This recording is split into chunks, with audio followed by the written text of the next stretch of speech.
Okay. The Dharma, incomparably profound and exquisite, is rarely met with, even in hundreds of thousands and millions of kalpas. We now can see it, hear it, accept and hold it. May we realize the true mind of the Tathagata.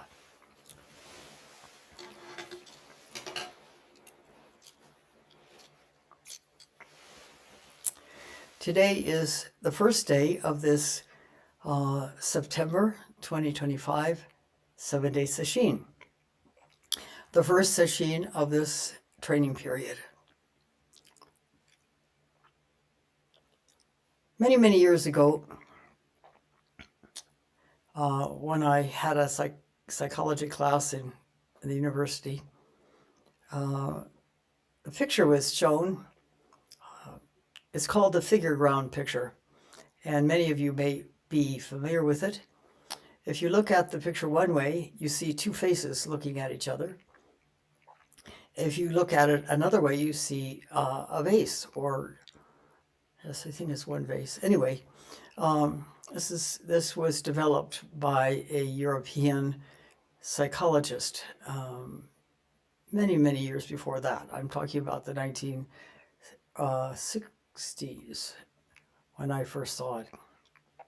Then, interestingly enough, one day when I was at the Rochester Zen Center, along with Albert Lowe and his wife Jean and many other people back then, Albert had been asked to give a talk in the Zendo, and he held up the picture and began to speak of it. The point in the picture is that if you look at it one way, your perception sees the two faces. If you look at it another way, and this is the same eyes looking in the same direction, your perception is different, and you see a vase. This illustrates the fact that we can see things from multiple directions. And then, much more recently, just a few days ago, I was listening to a news podcast, and the moderator talked about that figure ground picture in illustrating how one can see current politics one way, and one could also see it in a very different way. But I'm not going to talk about politics here, because that's not the point. The point is our perceptions. And more to the point is the fact that we can't even trust our perceptions, because they're driven by our history, our conditioning, what we think of ourselves, who we think we are, that self-image. And one illustration of this is that when I was in high school, I used to feel I was terribly fat. And I'd look at the pictures in the yearbook, and I actually happened to be art editor of the yearbook for the last 2 years of my high school. And so I could see them quite frequently. And any pictures that featured me, I saw as somebody being really fat. It was kind of depressing. Then, fast forward many years of Zazen, many years of Sesshin, many years later, and my old high school boyfriend got in touch with me. And he wanted to send me the last 2 years of our yearbook. So he did. They were kind of under lock and key, but that was his need to have them protected, which is fine. And I looked at those pictures again and realized I wasn't fat. Why had I thought I was fat? In the meantime, of course, my perceptions have been much more clear as a result of all the zazen I have done, all the sashins I have done, all the inner work I have done. And it just illustrates something about human beings. Because of our conditioning, which creates our self-image. We have certain experiences growing up, and either they're very pleasant and supportive experiences, by and large. I mean, there's always a little bit of negativity thrown in somewhere. Then we have a good feeling about life, about the world, about ourselves. If, on the other hand, we've been abandoned, theoretically or actually, as small children, it is very different self-perception that we have about ourselves. Unwanted, unworthy, not good enough. And those different perceptions color our relationship with everything. People, things, places, news, but they're false. Just as it was false when I was convinced that I was horribly fat. And yet I wasn't.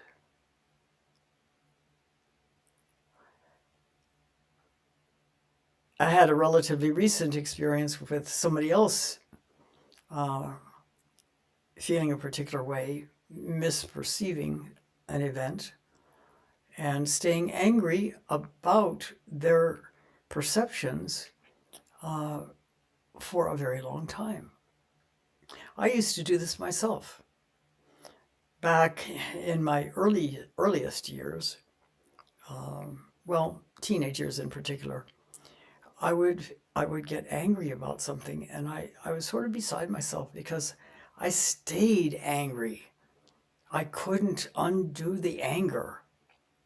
It was very disturbing because I didn't want to be angry, but in my mind, over and over and over again, I was repeating the whole story about why I was angry and how I had a right to be angry and all the rest of that. All of it driven by skewed perceptions. I grew up with enough trauma that I didn't feel I was worthy. And so those perceptions kept going. Various different things would happen, and I always felt that somebody was just mad at me, when in actuality, eventually, thank goodness, I began to realize that was not the case. I had simply misperceived the whole situation because I was so conditioned to assuming that I was no good, that I was being persecuted, that that's what I saw happening, even when it wasn't happening. When we do increasingly deep zazen, and we encounter those feelings of being unworthy, of being not good enough, and all the other negative feelings, we have a tool. The tool is called the felt sense. And when we go into our body and feel what the energy in our body feels like in that moment, and it's not something where it's going to take us a long time. It's not normally going to interrupt our daily life. Eventually, when we get practiced at it, we're able to tune in at the first hint of a sensation and experience it, and it will dissolve because we have been totally present with it. But that takes work. In the meantime, it is important to focus in when we feel any of what are termed the 8 winds traditionally in Asia. any of the negative emotions. And of course, human beings are human beings, and we have feelings, and we have ideas, and we have thoughts, and we have conditioning, and we live interacting with a world of other people, of things, of other beings, of events, and so on. And right now, it's important and an auspicious time to take a look, and I would say take a feel, maybe is the better way to put it, and really get down deep. A sensation of discomfort that I'm feeling when I have a particular thought or when I have a particular encounter with someone. What's going on? And of course, there are times when people and things do go against us. But that doesn't mean we can't be free of being caught by it. Clarifying our perceptions is the only way we can do it. In my experience and in my observation, one of the best and possibly the only way to do this is through Zazen, coupled with the use of the felt sense. Now, Longchenpa, a centuries ago Tibetan teacher who was highly regarded, so highly regarded he's famous today still, spoke of this very same thing. He said, in essence, that when any of the 8 winds arise, go right into the experience of the feeling of it. Pay perfect attention. Be completely aware, totally focused in that moment. And what happens is that the whole difficult sensation in your body, the whole being caught by a particular mind state, dissolves. And the mind state may still be there, but it's not, it's as if it's, you're looking at a picture. It's not real. There's space around it in which you don't have to be driven by it if you tune in quickly enough, if you stay present enough. And presence is a vital aspect of the path toward awakening. The more deeply present you can become, increasingly,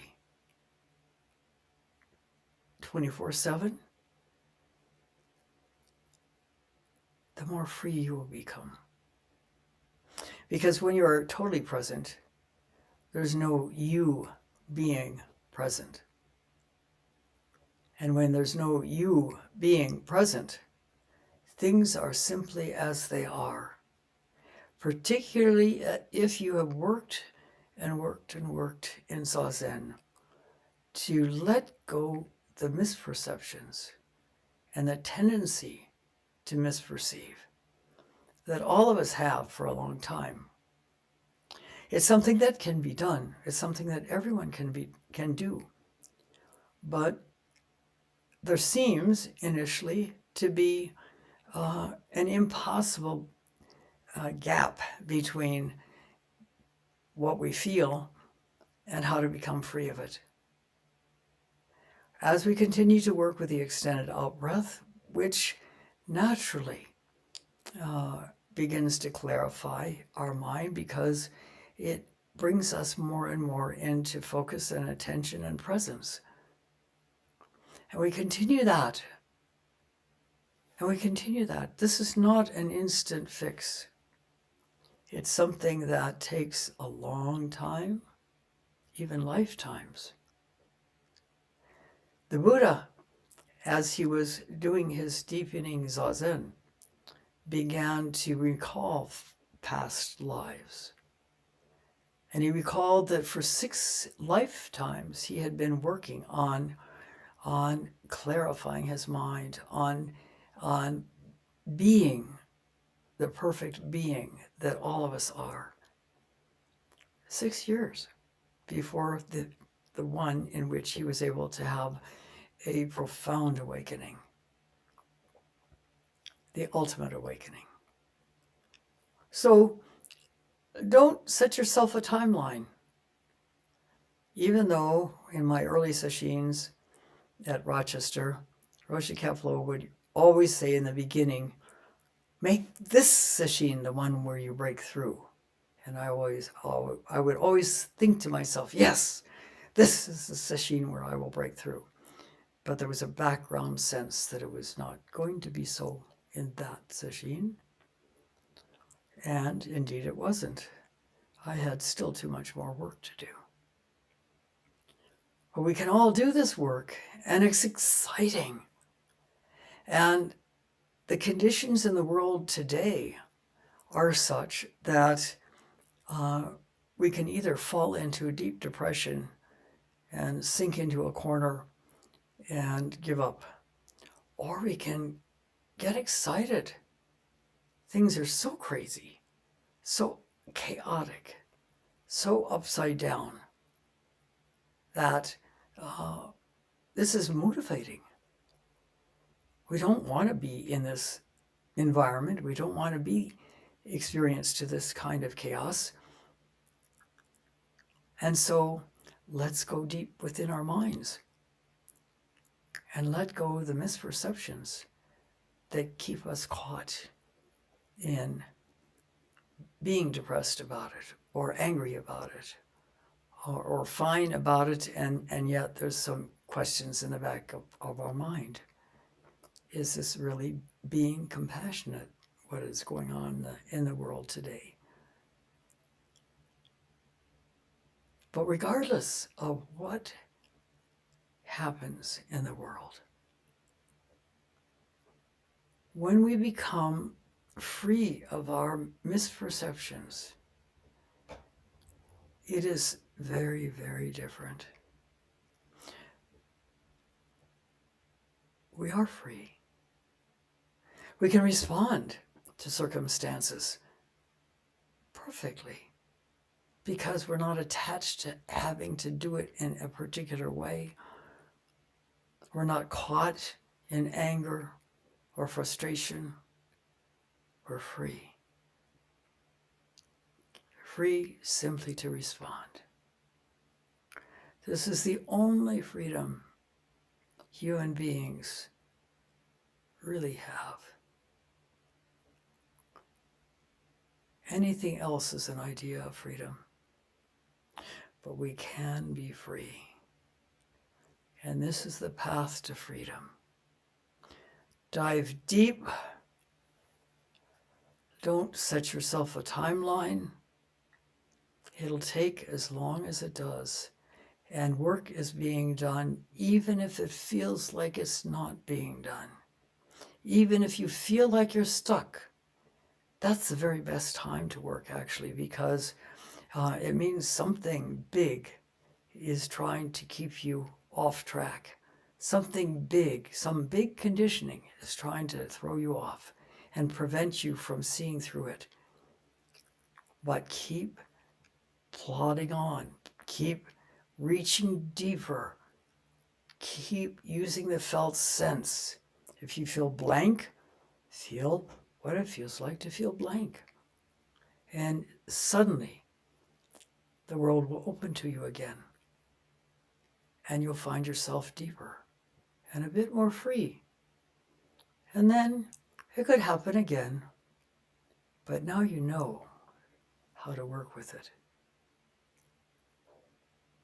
So I thank you for listening. We'll stop now and recite the 4 vows.